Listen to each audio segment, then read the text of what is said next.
दिल्ली में हाल फिलहाल में ही तिमारपुर में रह रहे यूपीएससी के स्टूडेंट रामकेश मीणा की मौत हो गई थी और आज जब उसके हत्याकांड का खुलासा हुआ तो पुलिस के भी होश फाख्ता हो गए।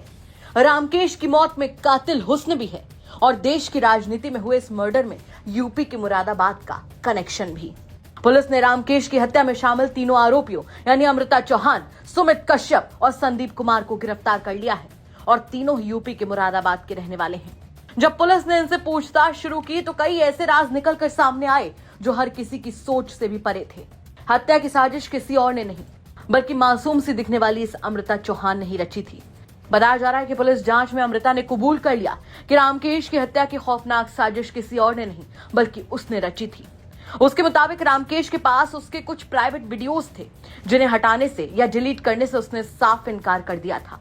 बस यहीं से अमृता की आंखों में खून उतर आया और उसने फैसला लिया कि वो रामकेश को ही जड़ से उखाड़ फेंकेगी।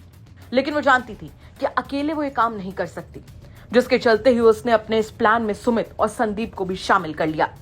उसने दोनों के साथ मिलकर पहले रामकेश मीणा को मौत के घाट उतारा और फिर अपनी दरिंदगी को हादसा दिखाने की कोशिश में आग लगा दी।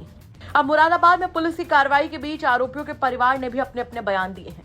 जहां अमृता का परिवार पहले ही उसकी हरकतों के चलते उसे बेदखल कर चुका है, तो वहीं दूसरी ओर आरोपी संदीप के पिता ने कहा कि अगर मेरा बेटा कसूरवार है तो मैं उसके साथ नहीं हूं, लेकिन अगर वो बेगुनाह है तो आखिरी सांस तक उसके साथ रहूंगा।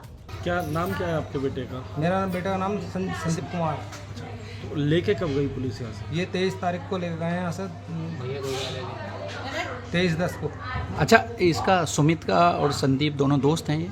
जी हाँ, ये मोहल्ले में आसपास में सामने घर है, सभी मोहल्ला जब आसपास के घर होते थे तो संदीप अपने आप गया, सुमित के कहने पे ले गया था? सुमित ने वहाँ से फ़ोन करा संदीप को कि मेरे एक जोड़ी कपड़े यहाँ पहुँचा दे, मैं यहाँ पर किसी काम से आ रखा हूँ, परेशानी में हूँ, मैं नहीं आ सकता। तो संदीप ने उसका यहाँ से एक जोड़ी कपड़े वहाँ पहुँचाने लगा। अच्छा, एक जिस लड़की का नाम आ रहा है उनके और इनके क्या संबंध है? तो उसका कोई हमारा कोई संबंध नहीं है, हमारी न जानकारी है उसकी। लड़की को नहीं जानता? लड़की को लेकर अब क्या अपील कोई उम्मीद करेंगे सरकार से, कोर्ट से? मैं तो उम्मीद यही कह के आया हूँ सर, वहाँ पर थाने में भी गया, अगर मेरा बच्चा कसूरवार है तो मैं इसके सहयोगी नहीं करूँगा। अगर मेरा बच्चा कोई इसमें संबंधित नहीं पाया जाता है तो मैं अपने बच्चे को वहाँ तक प्रयास करूँगा अपने बच्चे को बचाने की। क्या तो न्याय आपसे इंस्पेक्टर साहब से भी कह रहा हूँ, आपके पास न्याय की कलम है, न्याय पूरे साफ तरीके से करेगा। आपको बता दें कि 6 अक्टूबर को एक इमारत में लगी आग के बाद रामकेश मीणा का झुलसा हुआ शव मिला था। हमले को हादसा दिखाने की पूरी कोशिश की गई थी, लेकिन आरोपी पुलिस के शिकंजे से बच नहीं पाए। पुलिस ने सीसीटीवी फुटेज और मोबाइल लोकेशन के आधार पर आरोपियों को गिरफ्तार कर लिया है। जहां संदीप संविदा कर्मचारी है पुलिस लाइन में और साथ ही एसएससी सीजीएल की तैयारी कर रहा था, जबकि उसका दोस्त सुमित गैस सिलेंडर का काम करता है। दोनों ही थाना नागफनी क्षेत्र के बंगला गांव के रहने वाले थे। वहीं मुख्य आरोपी अमृता चौहान, जो कि बीएससी फॉरेंसिक साइंस की छात्रा है, मुरादाबाद की पीतल नगरी क्षेत्र की रहने वाली बताई जा रही है। अमृता के घर वालों ने उससे पहले ही नाता तोड़ लिया था। उन्होंने अखबार में विज्ञापन देकर उसे बेदखल कर दिया और कोर्ट में इसका कागजी प्रमाण भी मौजूद है और इसीलिए अमृता के परिवार ने मीडिया से बातचीत करने से साफ इनकार कर दिया है।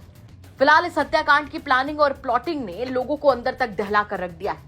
क्या कहेंगे आप इस खबर पर कमेंट करके जरूर बताएं। मुरादाबाद से जगत गौतम की रिपोर्ट, यूपी तक।